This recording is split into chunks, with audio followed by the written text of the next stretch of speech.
right, sweet. Flatline MMA podcast episode number 35. Wow, time's flying, boys. And look who made an appearance. The man formerly known as Zachary, but he's our friend Zach. He took a little bit of a hiatus, but he's back. The fans wanted him, and he's hyped up to talk some fights. So, boys, let's just get right into it. Not too much to talk about last weekend's card. I know it was a lot of people were just kind of disappointed when this card was announced. Jessica I taking on Cynthia Calvillo in the main event. Honestly, card went better than expected. It started off with, it was 3 straight knockouts under a minute. 3 straight finishes under a minute, which is like unheard of. So I think that kind of started the wheels off to this card, and it actually, it ended pretty good. Some great fights. We had like Andre Fili on there. There were some good fights in there. Obviously, the Martin Vettori, Carl Robinson, there was a ton of beef there. But I think the downfall of this card was 3 people missed weight. You know what I mean? Obviously, we had the main missed weight, the co-main missed weight. It's just tough to see when you got a card like that and people are already pissed off about it, and then the weigh-ins come and 3 people miss weight, especially when you're in the main event and the co-main event. So, but overall, I think the card did okay.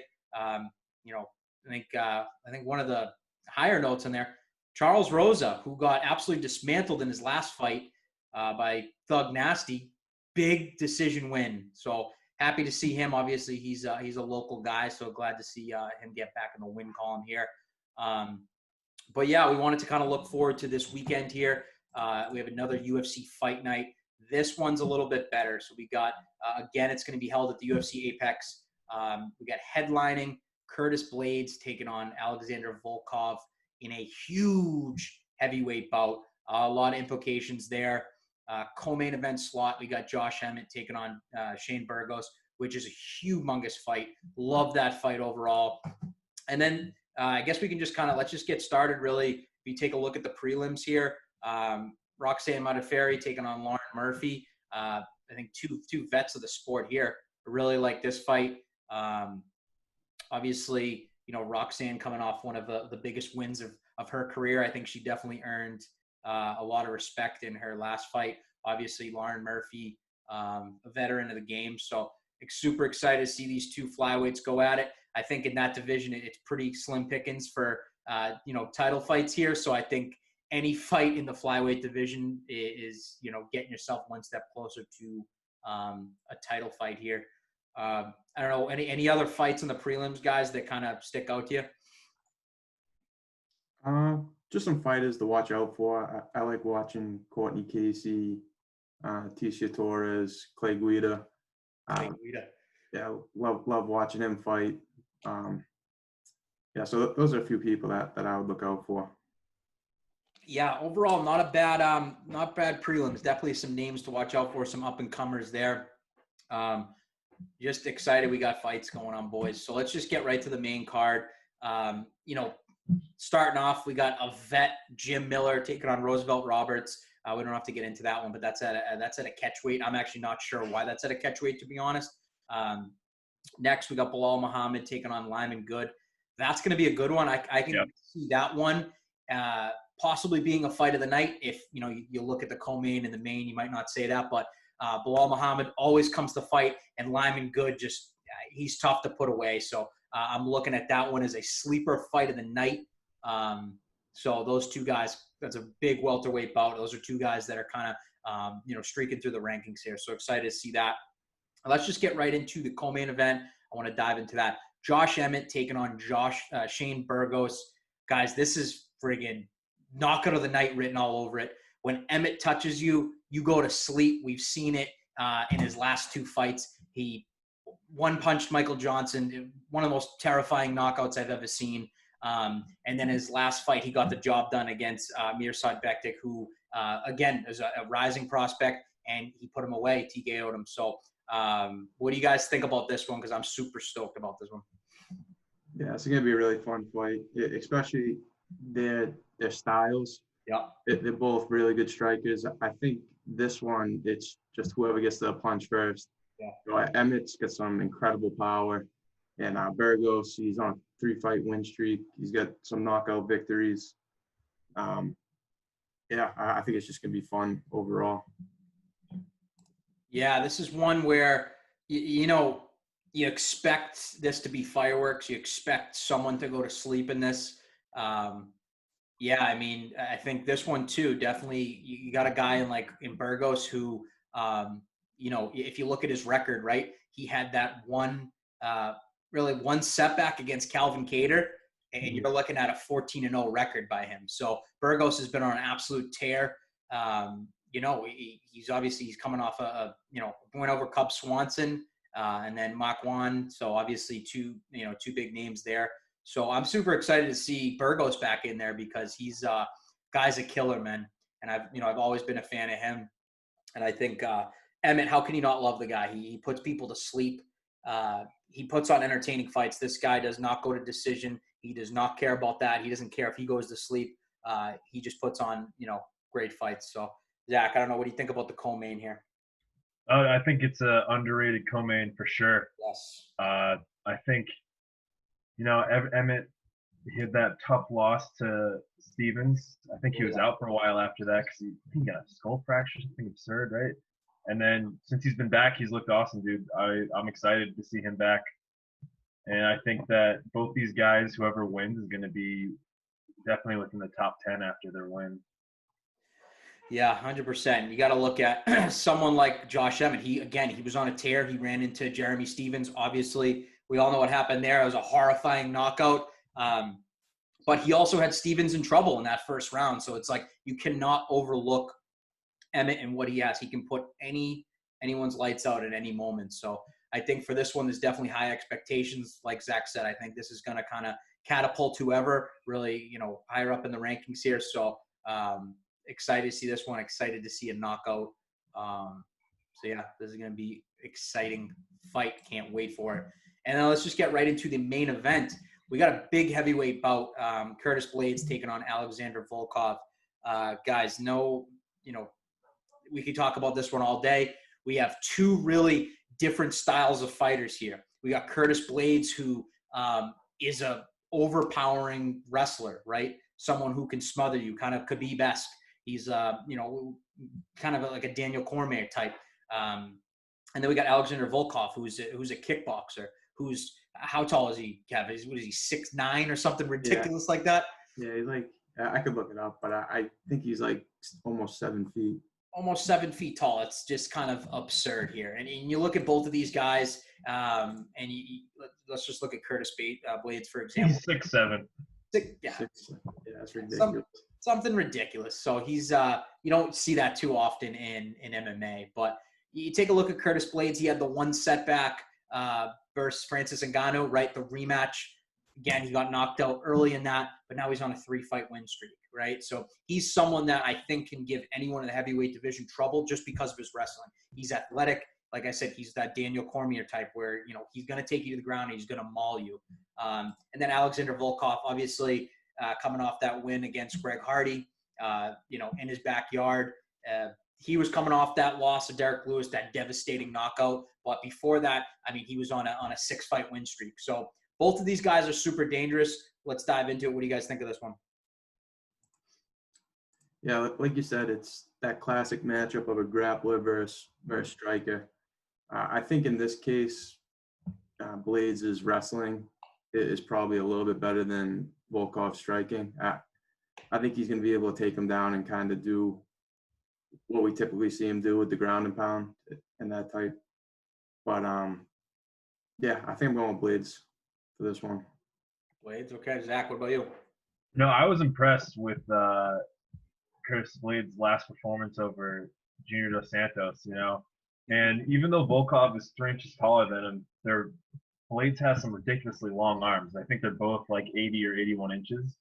So I just don't think that Volkov will be able to stop Blaydes taking him down. And I think if he's worrying about that the whole time, then I think he might, not have the same level of striking on the feet if he's worried about being shut in on. So I'll probably pick Blaydes for this one. Volkov's always looked awesome. Even in his loss to Derek Lewis, he beat the shit out of him. So it's hard to pick against him, Mm-hmm. Yeah, exactly. And this one's fun just because I think The heavyweight division is finally going to get some clarity here. So I think with them, these guys are 1 win, 2 wins away from kind of reaching the title. I know Curtis Blaydes, obviously, he's been waiting for his shot, and he definitely deserves it. Obviously, beating a guy like JDS is huge. So it's hard to pick against Blaydes. I'm also going to go Blaydes. I think, what you notice in MMA, what's been happening is wrestlers are starting to take over. And, if Blaydes didn't meet that right hand of Francis Ngannou, we'd be talking a different story here. He probably would be fighting for the title soon just because he's, he'll be on a big streak there. So I'm going to go Curtis Blaydes. I think he's going to ground and pound. I think we're going to see kind of I'll say later round. I'll say, I'll get it done in the 3rd. I think he's going to wear out Volkov. I don't think Volkov has seen a kind of a wrestler like him before. So excited for this one. And when I say clarity to the heavyweight division, we can get right into this one too. DC versus Stipe 3 was announced, and I couldn't be more excited. We don't have to do full-on breakdown of it, but I just wanted to get early. This fight is until August, but early predictions for DC Stipe 3, boys. Yeah, that's a tough one because they, it's 1-1 right now. They both kind of identified a weakness in one another. Obviously, the body shots with DC, he had a tough time with those in the last fight.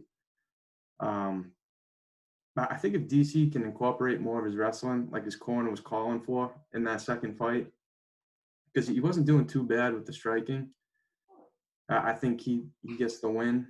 But I don't know. The way he was taking those body shots is kind of worrying me. If Stipe starts landing those again or throwing kicks to the body or whatever, I don't know. It could be a difficult fight for him.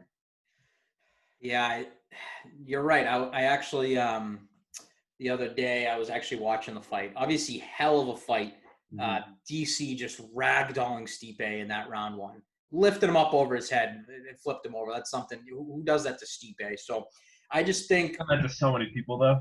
He has. He's done it to Josh Barnett, Yeah, it's so impressive what DC does. Like he's under 6 feet tall and he's ragdolling these guys. And I think, obviously one of the greatest comebacks I think I've ever seen in a fight. It's how Stipe was able to see that, vulnerability in DC after that first body shot. You could just tell. And Stipe just, how many times did he hit him there? It had to have been 20 times easily. Yeah, he just kept on nailing him, and DC had no response for it, no defense or anything. Yeah, I think with this fight too, they're talking about possibly Stipe walking away after this fight too. So it's like both of these guys want to win. It's going to be the greatest trilogy ever, I think. You really think Stipe is going to walk away, though? Apparently, his eye is pretty bad, and he just wants to focus on his family and do all that crap. So I think there's reports that he might walk away too. So this fight is who wants it more? Who wants to go walk away on top? Because, I mean, in your guys' opinion, do you think the winner of this fight goes down as the greatest heavyweight of all time? I don't know if I consider DC in that category, but because he's only been in the heavyweight division. He only really beat Stipe. I mean, unless his earlier career, he beat Frank Mir. And but I would say that if Stipe wins, definitely.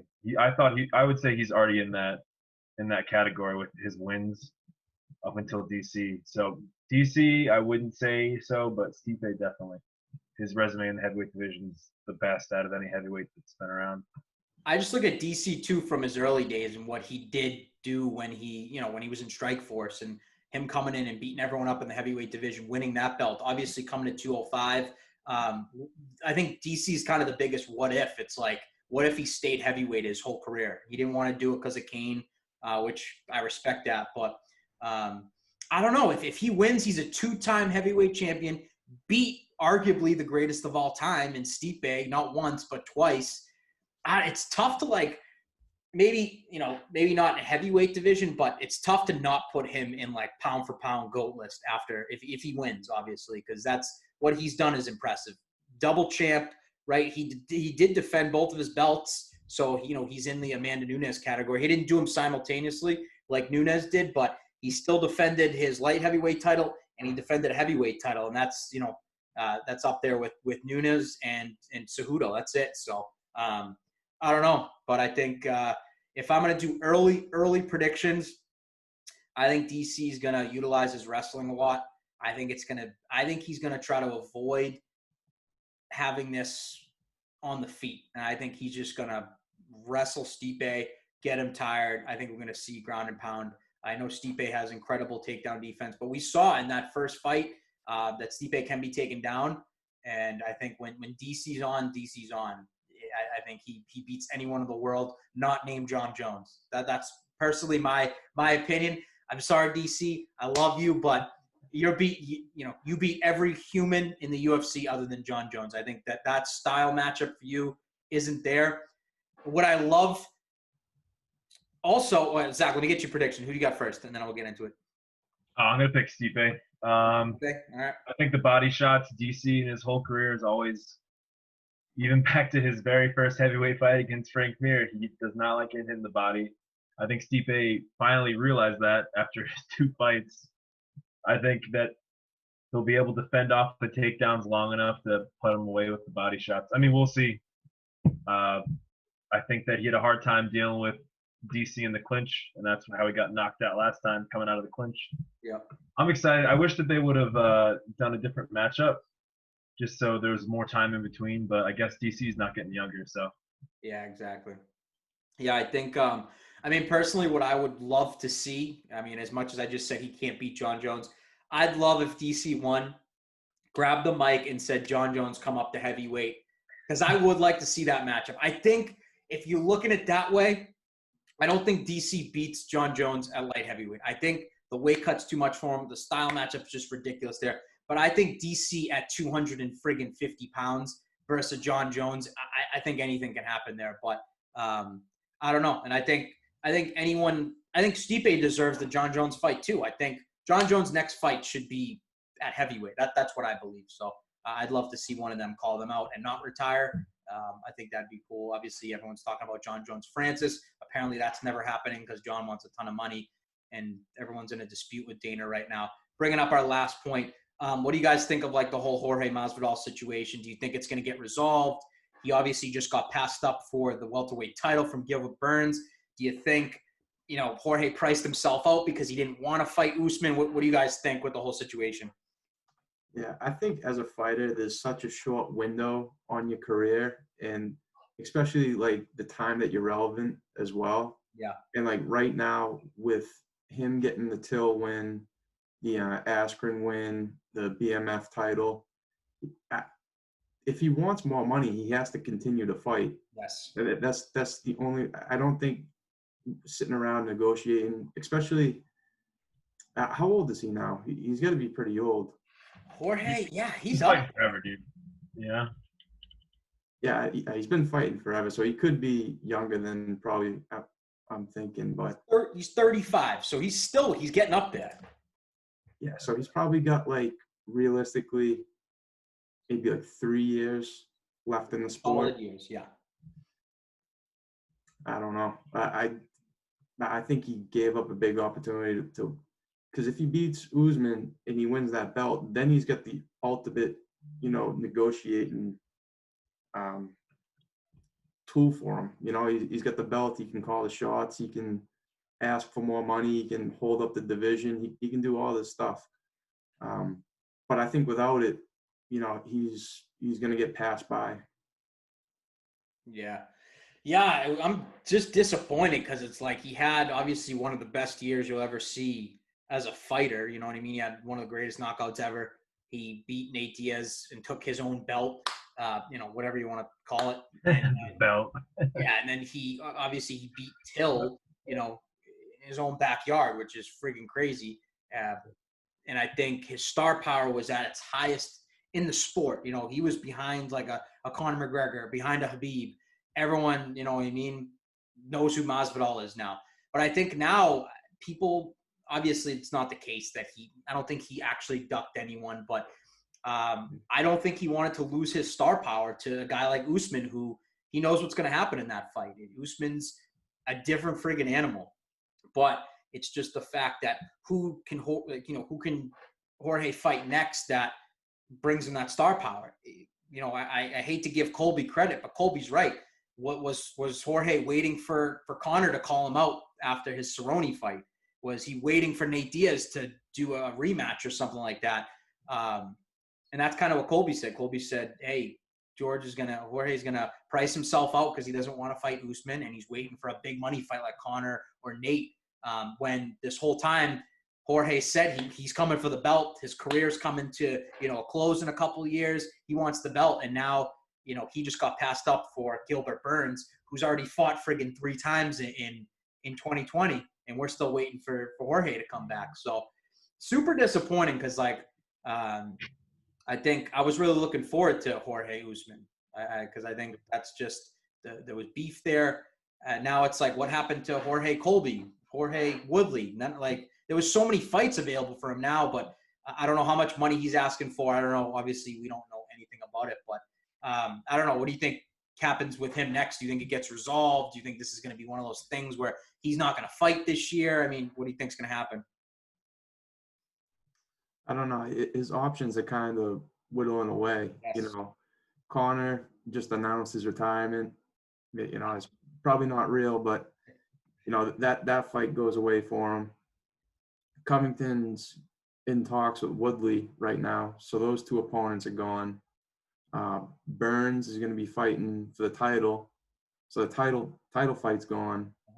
And then there's just only be Edwards, which would be a fight for him, but I don't think it's the best fight for him. He wouldn't take that. It doesn't help him at all. He wouldn't take it. And Leon, like you already said, he can't leave the country, so Leon's out of commission for a little bit too. So it's disappointing. Obviously, same situations going on with Jon Jones. I think that's why Henry Cejudo retired. We think that's why Conor retired. So hopefully the Jorge situation gets taken care of too. And funny thing, obviously Dana White has touched upon saying hey, if these guys don't want to fight, they don't have to fight. They sign contracts. It's not my fault that they sign contracts. What do you guys think about Dana saying that Conor had an opportunity to fight Tony Ferguson and he didn't fight him? Because I was shocked by that, because I thought Conor had the cojones to step up and fight like he said, and Dana White ousting him and saying that Conor had his chance, but Gaethje's the one that stepped up. What do you guys think about that? Yeah, I mean, he was calling so many people out that, I don't know, it's such a risky fight for him to come back into too. Especially being off for how long he has, and then his Cerrone fight lasting 40 seconds. Yeah. I think it's a really tough one to step into, especially on short notice. He's got to make weight, drop down to the 155, and then financially too. There's no crowd. It probably just didn't make sense for him. Just I know he's not fighting for the money at this point, but that's more incentive for him to take a fight, I would think. Yeah. Yeah. Jack, I just don't all the stuff about this person's afraid to fight them or they were going to be called on short notice. I don't believe anything that anybody says, because it's all promotional. It's all promotional bullshit, in my opinion. So when they say that this person turned down X and Y, you never know the truth. If it's the promoter or the fighter saying it. So I wait till they announce the fight officially, and even sometimes that's not even true when fighters oh, they just announced it and they didn't tell me. So I wait till they announce it officially, and I feel like the rest is all just, it could be Dana saying shit, it could be the fighter saying stuff. You never know. Yeah, Dana does a pretty good job of promoting. So God only knows, the power he has with Conor by his side, with Jorge, with Jon Jones. This could all just be an act. They're the only sporting event going on in the whole world. So this is, sometimes drama is good, and I think this is definitely bringing more eyes to the sport. But Dana gets bashed on a daily basis saying that he doesn't pay his fighters, which, at the end of the day, I get what he's saying. These guys are signing contracts that are saying you fight for $80,000, you win, you get 80,000. You're fighting for 80 and 80. Like, and you're signing a 4-fight deal. Like, I don't.